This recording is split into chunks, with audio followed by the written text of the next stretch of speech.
Jake Morrison walked through the long metal hallway of the space station called Nexus Prime.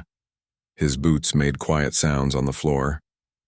The station was huge, bigger than any building he had ever seen on Earth. It floated in space far from his home planet. Jake had been working here for only 3 months, and he still felt like everything was new and strange. Today, his commander told him to go to the cargo bay. Jake did not know why. When he arrived, he saw something that made him stop walking. In the middle of the large room, there was a suit hanging in the air. Blue light surrounded it, keeping it floating. The suit was black, so black that it seemed to eat the light around it. Jake had never seen anything like it. Commander Vrex was waiting for him. Vrex looked like a giant lizard that walked on 2 legs. His skin had scales that changed colors when he felt different emotions. Right now, his scales were dark red. Jake learned that meant Vrex was worried or angry. Vrex had 3 eyes, and all of them were looking at the black suit. Lieutenant Morrison, Vrex said through his translation device. The device made his voice sound mechanical. I want you to see this suit. We call it the Voidbreaker. It is very old and very dangerous. You need to know about it because you work on this station now. Jake looked at the warnings on the walls. There were symbols in many different alien languages. He could read some of them now. They all said the same thing. Danger, do not touch, stay away. He felt curious but also scared. What makes it so dangerous, sir?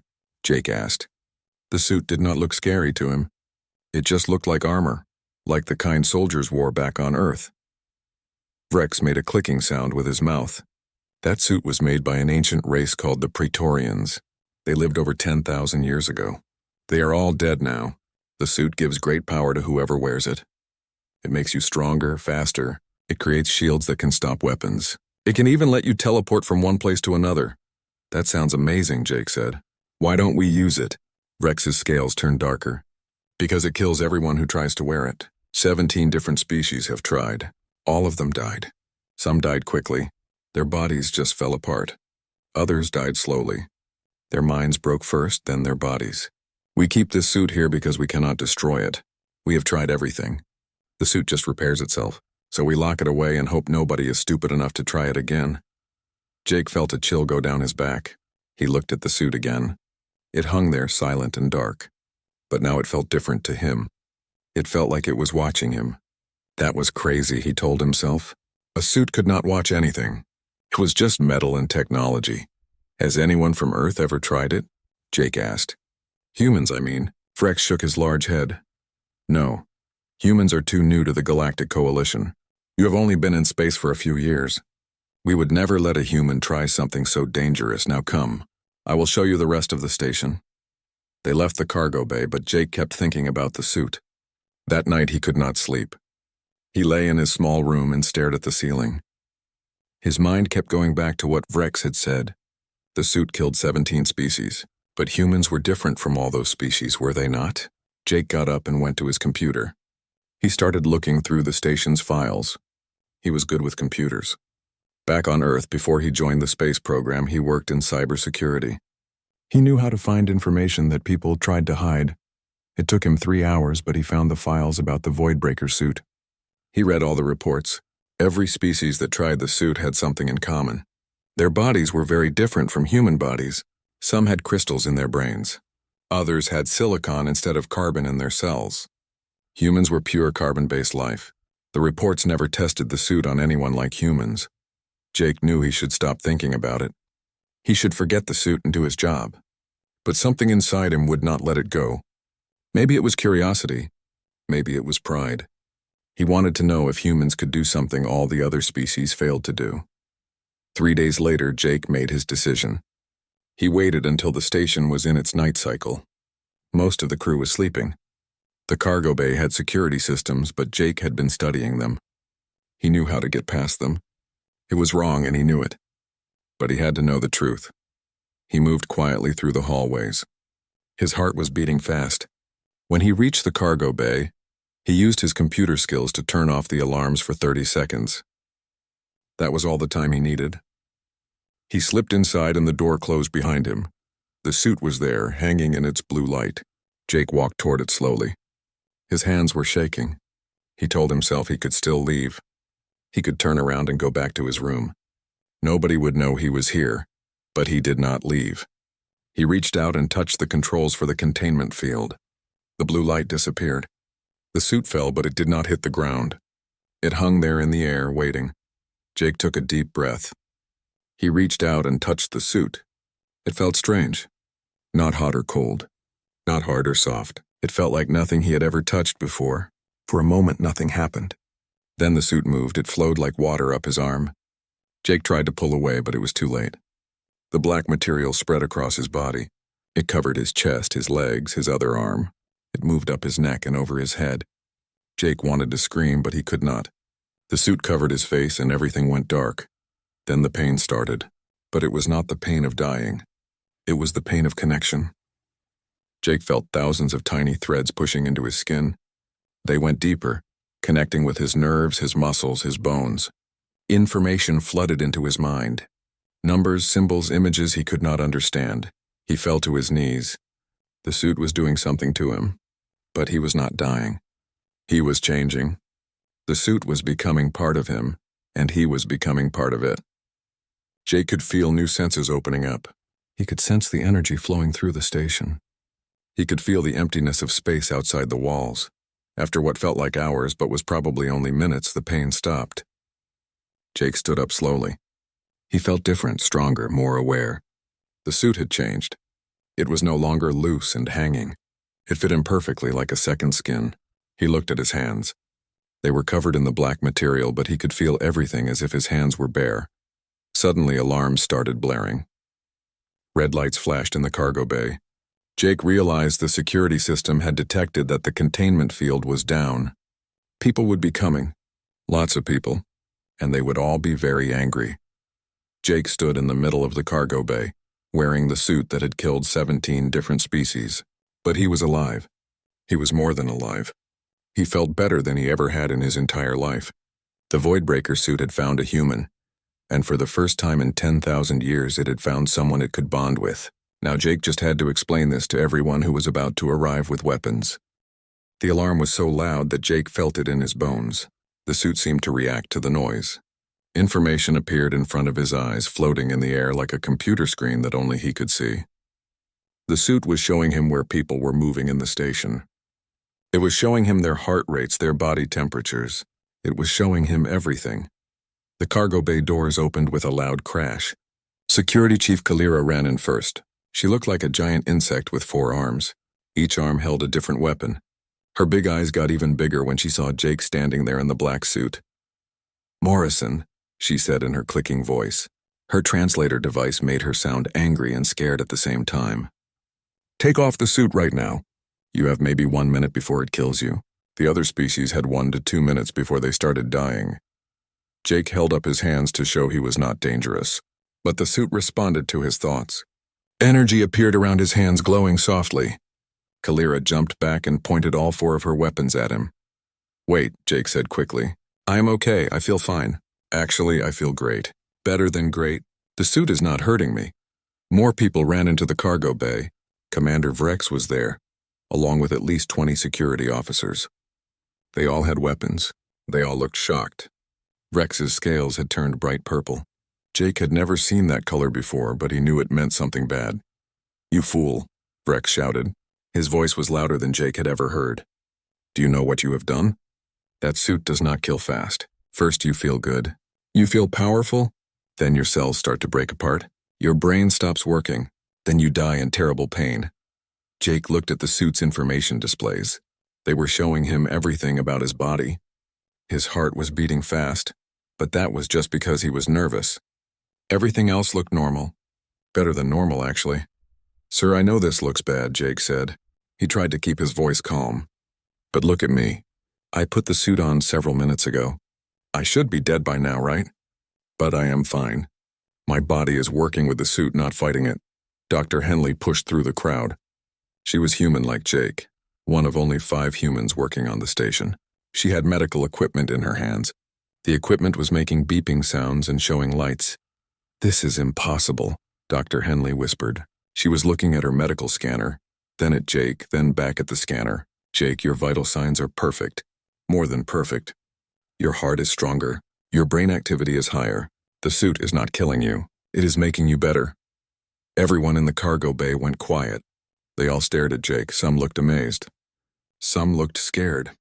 Commander Vrex walked closer slowly.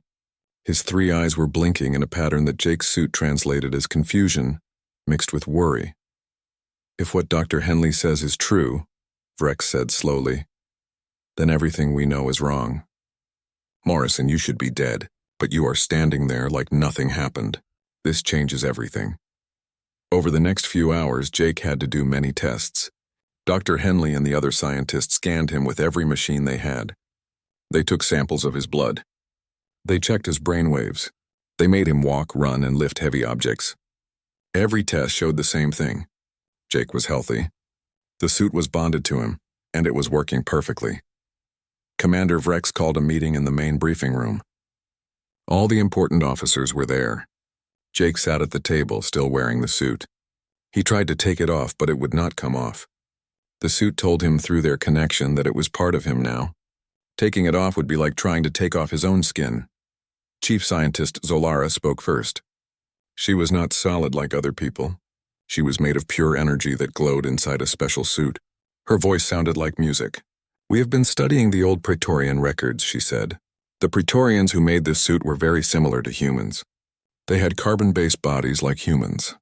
They could adapt to new things quickly, just like humans. But every other species we tested was very different. So you are saying the suit was made for humans?" Jake asked. "But the Praetorians died thousands of years before humans even went to space." Solara's energy form pulsed brighter. "That is the mystery. Either it is an amazing coincidence or the Praetorians knew about Earth a very long time ago. The suit was designed to bond with a species that could adapt and change. Humans are one of the best species in the galaxy at adapting." Jake was trying to understand all of this when new alarms started ringing. These were different alarms. They were the alarms that meant danger was coming from outside the station. Everyone looked at the screens on the walls. A ship was coming toward the station very fast. The sensors showed it was a big warship. The computer identified it as belonging to the Krellin Dominion. The Krellin were bad news. They were warriors who took what they wanted and killed anyone who got in their way. Commander Vrex stood up fast. His scales turned dark red again. How did they know? The suit was only active for a few hours. How could they possibly know? Solara answered. When the suit activates, it sends out energy signals. Anyone with the right sensors can detect it from far away. The Krellin have been looking for this suit for many years. They want it for themselves. The main screen changed to show the Krellin ship. It was huge and covered with weapons. Behind it were 3 smaller ships, but even the small ones were bigger than anything the station had for defense. "We are receiving a message from them," said Lieutenant Sarah. She was in charge of communications.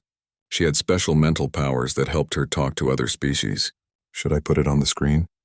Vrex nodded. The screen changed again. This time it showed a Krellin warrior. He was huge and covered in armor that had spikes all over it.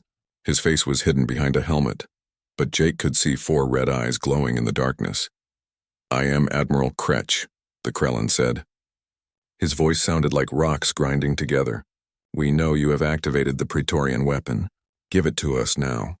Give us the person wearing it. Do this and we might let your station survive." Commander Vrex stood straight and tall. His scales turned bright red. "The suit belongs to the Galactic Coalition. The person wearing it is a coalition officer. We will not give you anything," Admiral Kretch laughed. It was an ugly sound. "Then you will all die. We have studied that suit for many years. We know what it can do. In the hands of the Krellin warriors, it will make us unstoppable. You humans are too weak to use it properly." The screen went dark. A second later, the station shook. The Krellin ships were firing their weapons at the station's shields. Jake could feel the impacts through the suit. It was showing him where the shots were hitting, how much damage they were doing, how long the shields would last. Jake looked at Commander Vrex. "Sir, what do we do?" Vrex looked at Jake for a long moment. Then he looked at Dr. Henley, at Chief Kalira, at all the other officers. "Morrison, you wanted to know if humans could use that suit. Now we are going to find out. Because right now you are the only weapon we have that might stop them." The station shook again, harder this time. The lights flickered. Jake felt the suit respond to his rising fear and determination. It was ready. It had been waiting for 10,000 years to find someone who could use it. Now it had found Jake, and together they were going to defend this station against an enemy that wanted to destroy them all. Jake ran through the hallways of the station. People were running everywhere, trying to get to safe places. Children were crying. Adults looked scared. The station shook again and again as the Krellin ships kept firing. Jake could feel each impact through the suit. It was like the station itself was connected to him now. The suit showed him information with every step. It told him that the shields around the station were getting weaker. It showed him where the Krellin ships were positioned.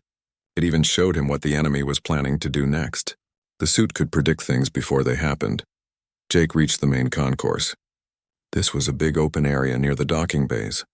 If the Krellin sent soldiers onto the station, they would have to come through here. Commander Vrex told him to wait here and stop them. Jake stood in the middle of the empty space and tried to calm his breathing.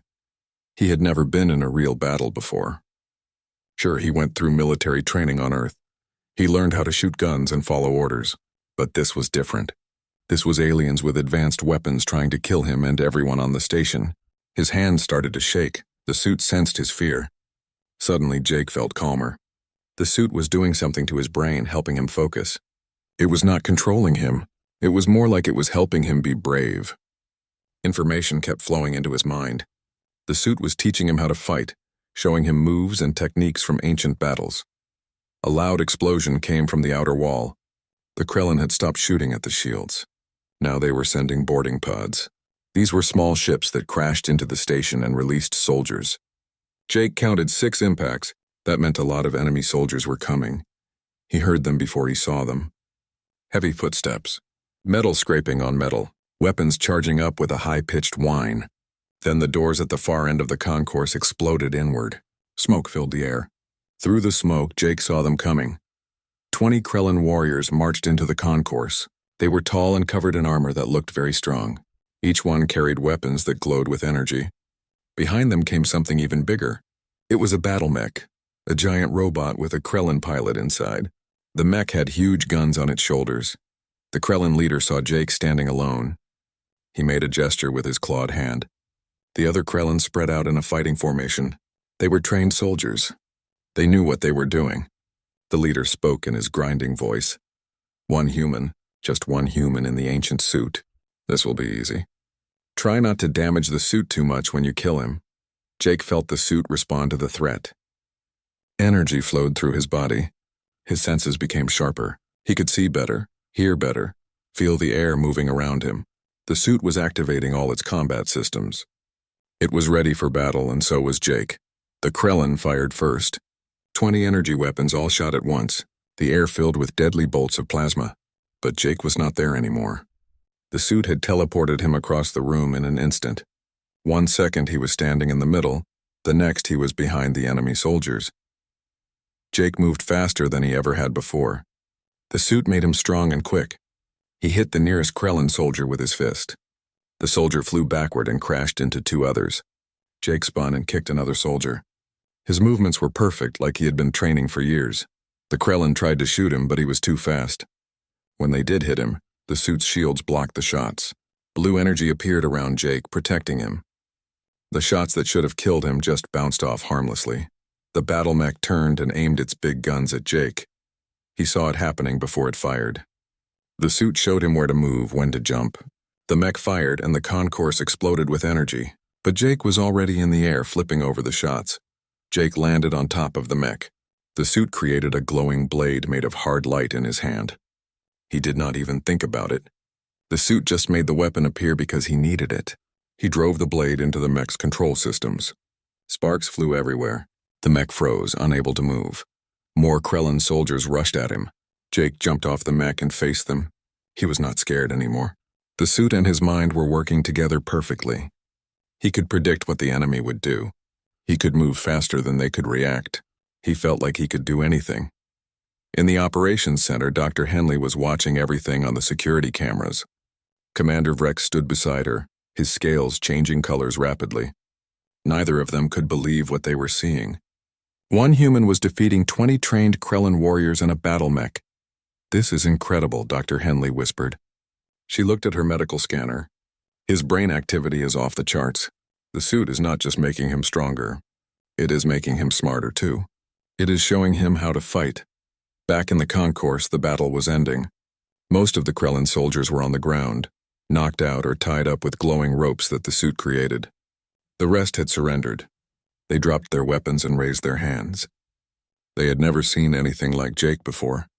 They were scared. Jake stood in the middle of the concourse, breathing hard. The whole fight had lasted less than 4 minutes. He looked at his hands. They were shaking again, but not from fear this time. From excitement. From the rush of battle. The suit had made him powerful, and part of him liked it. That scared him a little, but there was no time to think about it. The suit was showing him new information. More boarding pods were hitting the station in different locations. More Krellin soldiers were coming. Jake would have to fight again, and again, as many times as it took to protect everyone on the station. He ran toward the next battle. The suit guided him through the hallways, showing him the fastest route. He passed security teams who stared at him in shock. He saw civilians hiding in rooms, peeking out to watch him run by. Some of them cheered. Some looked afraid of him. Jake fought the second group of Krellin in the lower docking bay.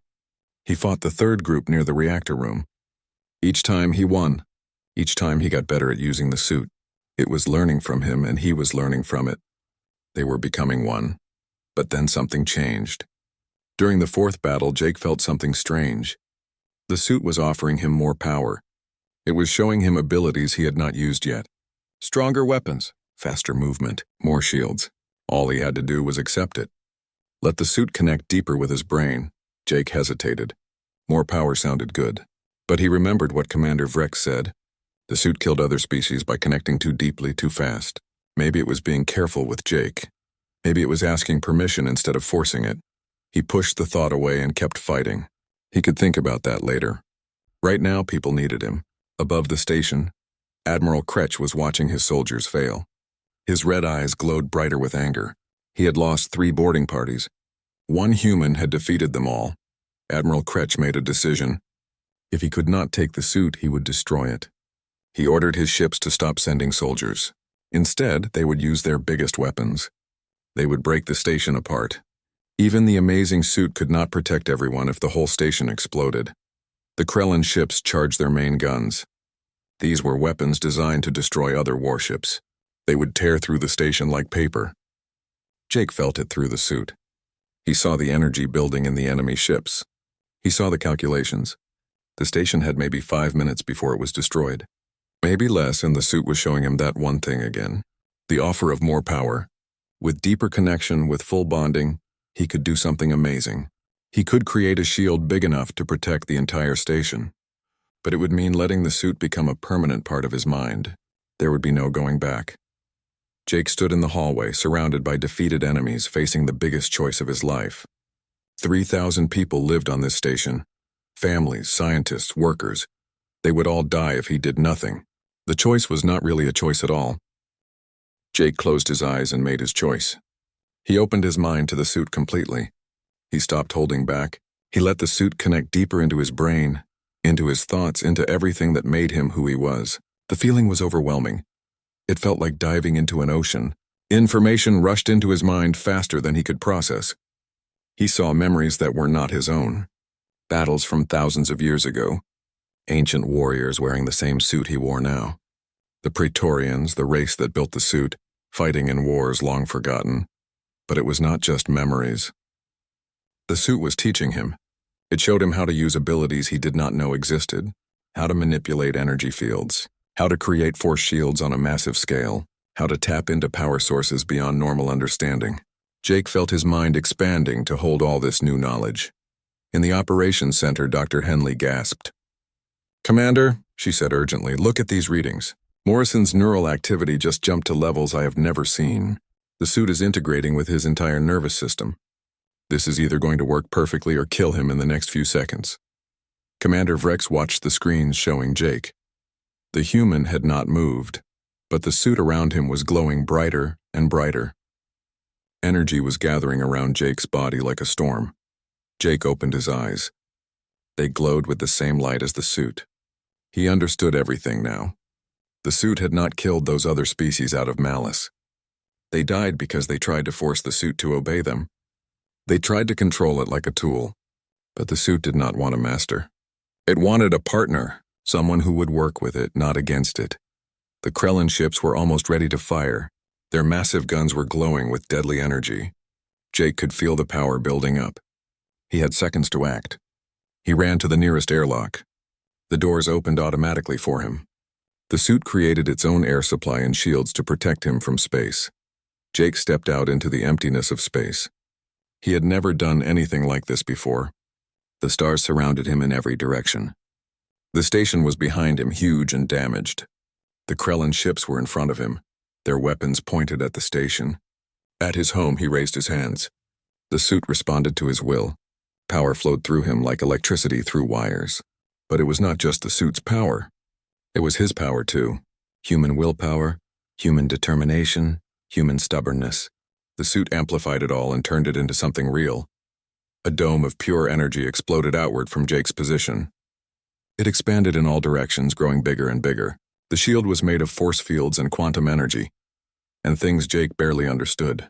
It kept growing until it covered the entire station. Nexus Prime sat inside a bubble of glowing blue protection. The Krellin ships fired, all of their weapons at once. Enough destructive power to destroy a small moon. The energy bolts hit Jake's shield and simply stopped. They did not bounce off. They did not explode. They just disappeared. Their energy absorbed into the shield. Inside the station, everyone stopped what they were doing. They all looked at the screens or ran to windows. They saw Jake floating in space, his arms outstretched, holding back the firepower of an entire enemy fleet. It was impossible, but it was happening right in front of their eyes. Commander Vrex's scales went through every color his species could make. He could not find words to describe what he was seeing. Dr. Henley just stared, her mouth open in shock. Chief Kalira's forearms hung limply at her sides. Everyone was silent. On the Krellin flagship, Admiral Kretch watched his weapons fail. His red eyes burned with rage. "Impossible," he growled. "Nothing can block that much firepower. What is that, human?" Jake held the shield for 19 minutes. It felt like hours. Every second was exhausting. Holding that much power, directing that much energy, it took everything he had. The suit helped him, shared the burden, but he could feel himself getting tired. Finally, the Krellin stopped firing. Admiral Kretch realized he could not win. He sent one final message that everyone could hear. "You have made an enemy today, human. The Krellin Dominion does not forget. We will return, and next time we will be ready for you." The Krellin ships turned and jumped into hyperspace. They disappeared in flashes of light. Suddenly, everything was quiet. The battle was over. Jake let the shield fall. He felt completely drained. Every muscle hurt. His mind felt like it had been running a marathon. The suit used the last of its energy to teleport Jake back to the station's docking bay. He appeared in a flash of light and immediately fell to his knees. The suit's glow faded. It went back to looking like simple black armor. But Jake knew the truth now. It was not simple at all. It was the most complex piece of technology in the galaxy, and it had bonded with him completely. People rushed toward him. Dr. Henley got there first, scanning him with her medical equipment. Commander Vrex was right behind her. Security teams surrounded them, not sure if they should protect Jake or protect everyone else from Jake. "Is he alive?" Vrex demanded. His voice sounded worried. Dr. Henley nodded. "He is exhausted but stable. What he just did should have killed him. The energy output was astronomical, but somehow he is okay." The suit protected him even while it was using him as a conduit for all that power. Jake looked up at Commander Vrex. "Did we win?" he asked weakly. "Is everyone safe?" Vrex's scales turned a soft blue color. Jake learned this meant the commander was feeling grateful. "Yes, Morrison. Thanks to you, everyone is safe. You saved 3,000 lives today, but you also did something else. Something bigger. What do you mean?" Jake asked. "That battle was broadcast across multiple star systems," Vrex explained. "Everyone saw it. Every government, every military, every species in the Galactic Coalition. They all watched a human wearing the Voidbreaker suit defeat a Krellin fleet. You have made humanity very famous, and you have made yourself very important." Jake felt his stomach sink. That did not sound like a good thing. Over the next few days, he learned he was right. Messages started coming in from all over the galaxy. Some species wanted to study him. Some wanted to lock him up. Some wanted to kill him and destroy the suit. A few wanted to hire him as a weapon. Earth's government sent Ambassador Patricia Cole to the station. She was an older woman with gray hair and a serious face. She had been working in space diplomacy for many years. She met with Jake in a private room. Lieutenant Morrison, she began, then paused. Jake, you have created a complicated situation. What you did was heroic. You saved lives, but you also scared a lot of very powerful people. They see you as a threat now. I was just trying to help. Jake said quietly. The suit would not let me stand by while people died. I know, Ambassador Cole replied, and that is what I told everyone who contacted Earth. But we need to find a solution. The Galactic Coalition is meeting right now to decide what to do about you. What are my options? Jake asked. He already knew he could not take the suit off. Dr. Henley confirmed it. The neural connection was permanent now. Removing the suit would kill him. The ambassador leaned forward. The coalition has proposed something interesting. They want to create a new position. A guardian who works outside normal military structures. Someone who can respond to major threats without being controlled by any single government. Someone who protects everyone. Jake thought about this. They want me to be some kind of superhero? That sounds crazy. Ambassador Cole smiled slightly. It does sound crazy. But think about it. Right now you are seen as a weapon. A dangerous human with too much power. But if you actively work to protect civilians, to stop threats like the Krellin, then you become something else. You become a symbol of what humanity can offer to the galaxy. Jake spent a long time thinking. Through his connection with the suit, he could feel something important. The suit was not just a weapon, it was a responsibility. The Praetorians made it for protection, not conquest. They failed because they forgot that. Jake would not make the same mistake. 1 week after the battle, Jake stood before the Galactic Coalition Council. The council chamber was enormous. Representatives from hundreds of different species filled the seats. Some looked like humans, some looked like animals from Earth. Many looked like nothing Jake had ever imagined. They all stared at him. The suit had changed its appearance slightly. It still covered Jake completely, but now it looked less threatening. More like advanced armor and less like a weapon of death. Jake learned that the suit could change how it looked based on the situation. Right now it wanted to appear peaceful. The head of the council was a being called High Chancellor Moros. He looked like a tree that could walk and talk. His voice sounded like leaves rustling in wind. Lieutenant Morrison, he said, you have created quite a situation. Some council members see you as a hero. Others see you as a threat. We must decide what to do with you. Jake took a deep breath. He had prepared a speech with Ambassador Cole's help. I did not ask for this power, he began. His voice carried clearly through the huge chamber. I made a choice without thinking about all the consequences. But I am here now, and I cannot change what happened. The suit is part of me. I cannot take it off. He paused and looked around at all the different species watching him. Through the suit, I learned something important. The Praetorians who built this suit were powerful, but they destroyed themselves. They used their technology to fight each other instead of protecting each other. They forgot that power is not about being strong. It is about knowing when not to use that strength.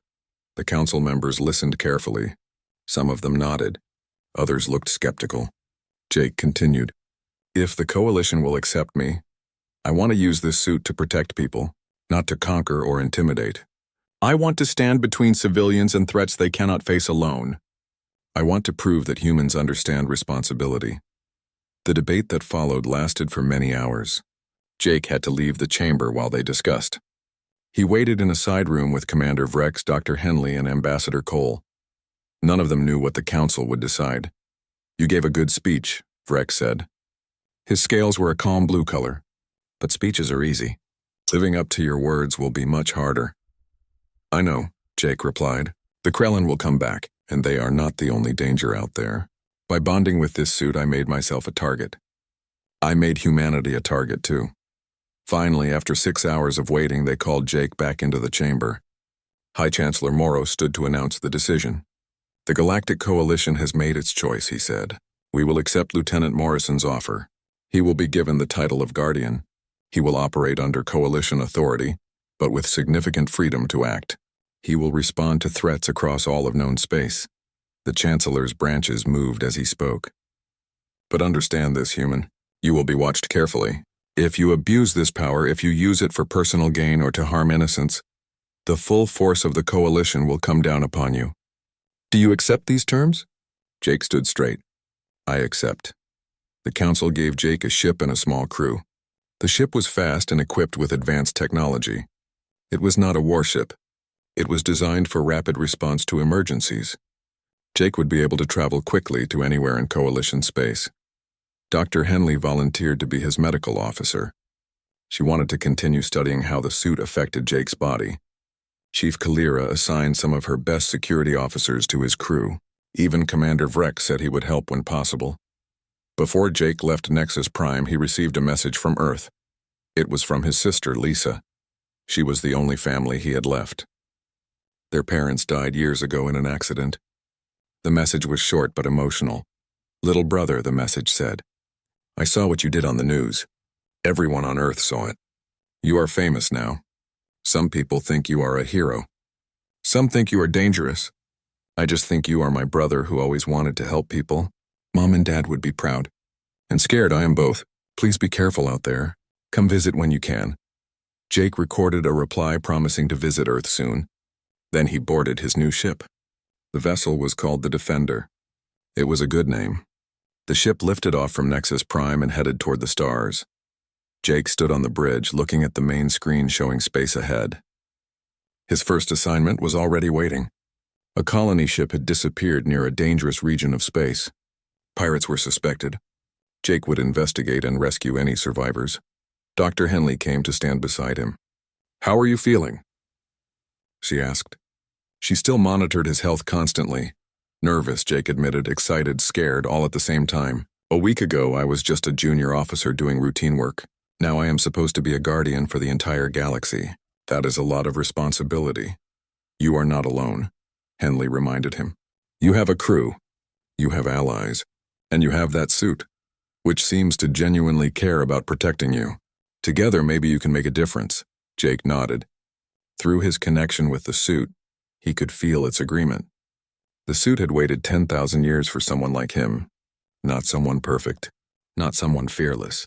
Just someone who understood that great power meant great responsibility, someone who would try to do the right thing even when it was hard. The Defender jumped into hyperspace. Stars stretched into lines as the ship traveled faster than light. Jake was on his way to his first real mission as the Guardian. He did not know what he would find. He did not know if he would succeed, but he knew he would try his best. Meanwhile, in a dark corner of the galaxy, Admiral Kretsch sat in his war room. He was studying recordings of the battle at Nexus Prime. He watched Jake create that massive shield over and over again. His red eyes glowed with determination. The Krellin do not forget defeats, he said to his officers. And we do not forgive insults. This human humiliated us. He made us look weak. We cannot allow that to stand. One of his officers spoke up. The human is too powerful, my lord. The suit makes him nearly invincible. How can we defeat him? Admiral Kretsch smiled. It was not a pleasant expression. Every weapon has a weakness. Every warrior makes mistakes. We will watch this human. We will learn his patterns. And when the time is right, we will strike. Not at him directly. That would be foolish. No, we will strike at what he cares about. His crew, his allies. The civilians he is so desperate to protect. The officers nodded in understanding. The Krellin way was not about honor or fair fights. It was about winning at any cost. If they could not defeat Jake in direct combat, they would find another way.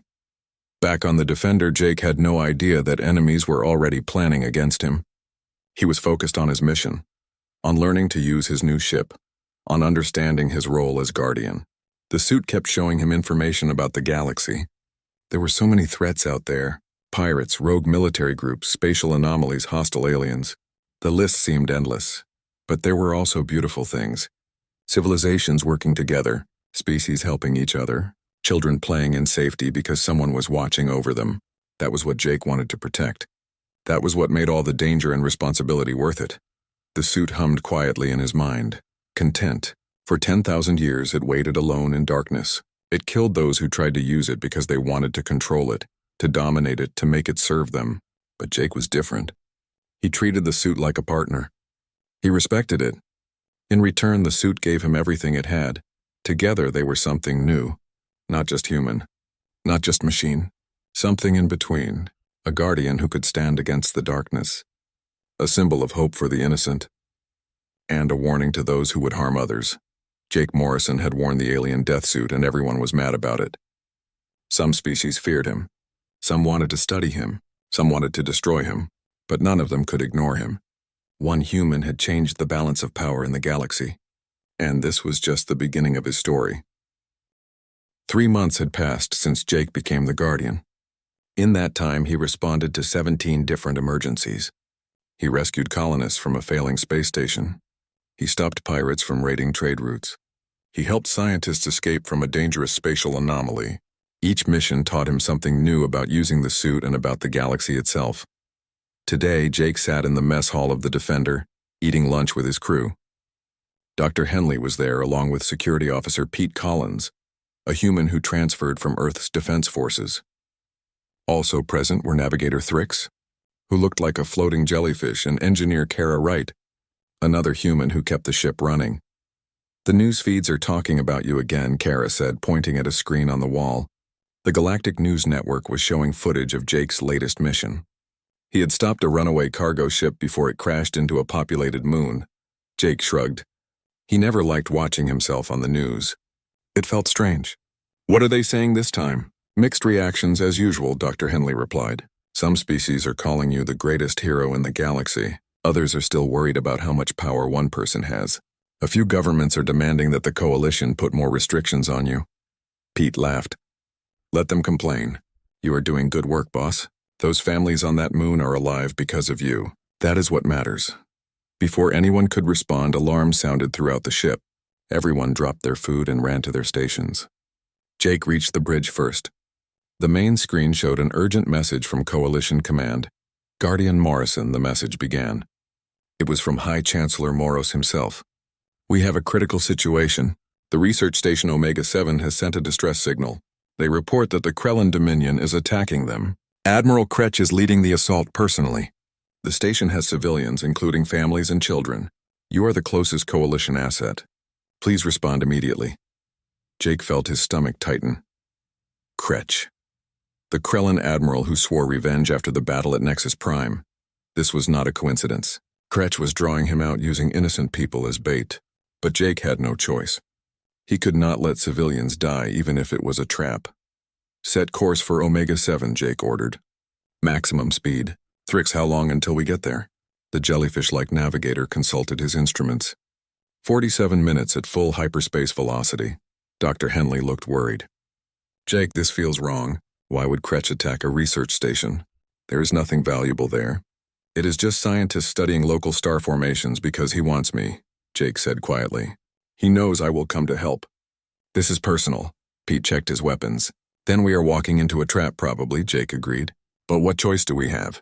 There are 300 people on that station. We cannot leave them." The 47 minutes felt like hours. Jake used the time to check the suit's systems and prepare mentally for battle. The suit sensed his determination and responded by optimizing all its functions. It showed him data about Omega-7, about the Krellin fleet composition, about possible tactics Kretch might use. When the Defender dropped out of hyperspace near Omega-7, the situation was worse than expected.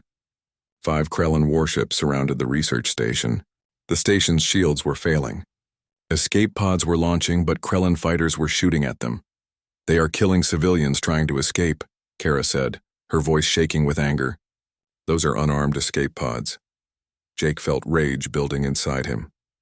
The suit responded to his emotions, systems charging up. He opened a communication channel to the Krellin fleet. "Admiral Kretch, this is Guardian Morrison. Stop firing on those escape pods. This is between you and me. Let the civilians go." The main screen showed Admiral Kretch's face. His 4 red eyes gleamed with satisfaction. "Ah, the human Guardian arrives. How predictable. You claim to protect the innocent, yet your presence endangers them. Every time you appear, violence follows. Perhaps you are the real threat." "You are the one shooting at escape pods," Jake shot back. "You are the one attacking a research station. Do not try to blame me for your actions," Kretch laughed.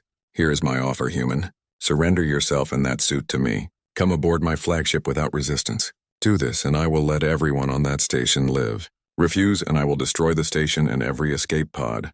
You have 1 minute to decide." The screen went dark. Everyone on the Defender's bridge looked at Jake.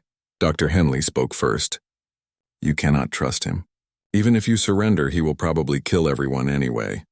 I know, Jake said, but I have to try. I cannot let 300 people die when there might be a chance to save them. Through his connection with the suit, Jake felt something unexpected. The suit was showing him another option, a risky, dangerous option that required perfect timing and complete trust between them. The suit could not guarantee success, but it could give him a chance. Jake made his decision. He contacted Kretsch again. I accept your terms. I will come to your flagship. But first you must move all your ships away from the station and the escape pods. Once they are safe, I will teleport to your ship. Kretsch considered this. Very well, but any tricks and everyone dies. Is that clear? Crystal clear, Jake replied. The Krellin ship slowly moved away from the station. The escape pods continued launching, now without being fired upon. Jake watched carefully. When the last civilian was clear, he turned to his crew. Listen carefully. In exactly 30 seconds, the suit and I are going to do something crazy. The Krellin flagship is going to lose power. When that happens, I need you to grab as many escape pods as possible with the Defender's tractor beams and jump to hyperspace. Do not wait for me. What are you planning?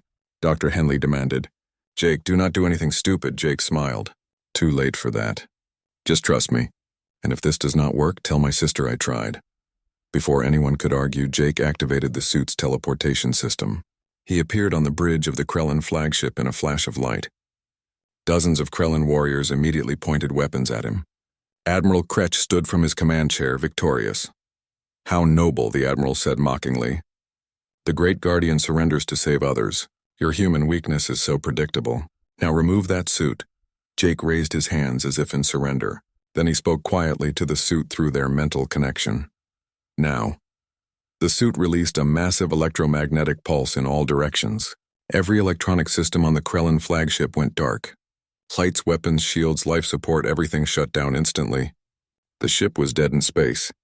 In the confusion and darkness, Jake teleported again, this time outside the ship. The other Krellin ships tried to respond, but Jake was ready. He generated that massive shield again, this time protecting all the escape pods at once.